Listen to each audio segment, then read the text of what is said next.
ఈ నడుమ బంగారం షాపులలో షోరీలు చేసే దొంగల డేరింగు డాషింగును ఆ షాపుల ఓనర్ల ఎడ్డితనం గుడ్డితనం చూస్తే మస్తు మస్తు పరిశాన్ అనిపిస్తుంటది. కండ్ల ముందే కాసులు ఎండి బంగారాలను ఎత్తుకొని పోతుంటే కనిపెట్టలేకపోతున్నారు. ఏందో ఏమో.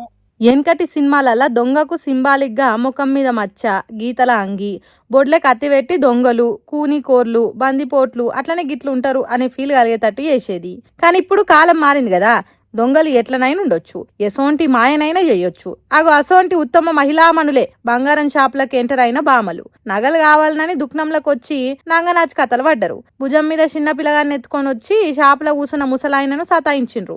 అటు తిప్పి ఇటు తిప్పి ముసలి తాత కండ్లు కప్పి చిన్నగా మెల్లగా షాపులున్న బ్యాగుని తీసింది. సంచి తీసిన తర్వాత క్షణం కూడా ఆలస్యం చేయకుండా సంకల పెట్టుకొని పిల్లగాన్ని ఎత్తుకొని వెనుకకు మర్రి కూడా చూడకుంటే వెళ్ళిపోయిండ్రు.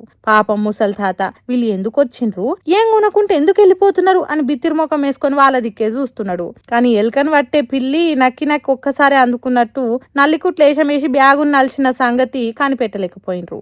పట్టుకపోయింది బ్యాగే కదా, బంగారమేంది కాదు కదా అనుకుంటారు కావచ్చు. కానీ ఆ సంచిలో 2.5 లక్షల క్యాషు, 7 లక్షల సొమ్ములు, మొత్తం 9 లక్షలకు తొర్రబెట్టిండ్రట. అరే గంత డేరుగా ఎట్లా ఎత్తుకొని పోయింది? గుజరాత్ రాష్ట్రం విష్ణగర్లు ఉన్న సన్మాన్ అనే బంగారం షాప్ లో జరిగింది. ఈ షాప్ ఓనర్ తనకేదో అర్జెంట్ పని ఉందని తన 80 ఏళ్ల తండ్రిని షాప్ నుంచి బయటకు పోయిందట. మరి ఆ ముచ్చట ఈ ముగ్గురు ముత్తైదులకు ఎట్లా తెలిసిందో ఏమో. అట్లా వచ్చిండ్రు, ముచ్చట పెట్టిండ్రు, ఇట్లా వెళ్ళిపోయిండ్రు. ఇప్పుడు ఈ వీడియో సోషల్ మీడియాలో సొక్క తిరుగుతున్నది. దొంగలు ఎంత హుషారైండ్రు, వీళ్ళకి ఇంత డేర్ ఎక్కడి నుంచి వచ్చిందని సోషల్ మీడియా పబ్లిక్ పరిశాన్ అవుతురట. మరి దొంగతనాన్ని చూసినాక మీకేమనిపించిందో కామెంట్ చేయండి.